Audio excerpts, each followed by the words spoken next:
ننتقل للشاعر رضا عفيفي. احنا بنتكلم عن المعجم، كيف للشاعر ان يختار معجمه وكيف لا ينساق الى صورة شعرية بذاتها. لكن السؤال الاكثر جدوى هو ان الشاعر قديما كان يقال ان الشاعر يعيش في برج عاجي، يعني ينفصل عن الناس، الى الدرجة التي كان البعض يكتب في الصحف تحت عنوان من البرج العاجي، وانا اقصد تحديدا توفيق الحكيم. بعد ذلك من البرج الخشبي، مما يعني النزول الى الشارع والتعبير عن آهات الناس وآلامهم. ماذا قال رضا عفيفي وماذا يسمع السادة المستمعين؟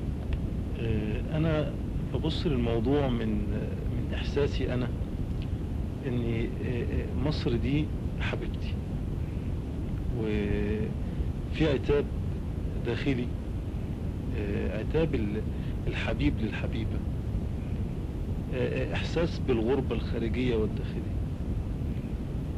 فبقول لها هو مني ولا منك؟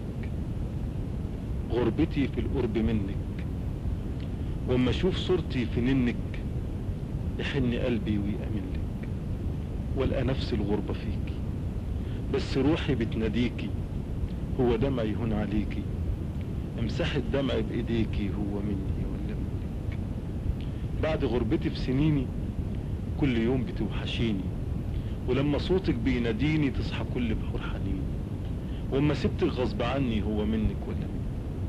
واما حلمك مات دفني، خلى ليل الظلم هني، قلت اطلع من قبورك او يهد الصمت صورك، وفي سمايا ألقى نورك مركبة عدت بحورك، ويبقى كل موج قابلني جه غسلني من ذنوبك، واكتبي رجال ابني وكفنيني جوه طوبك.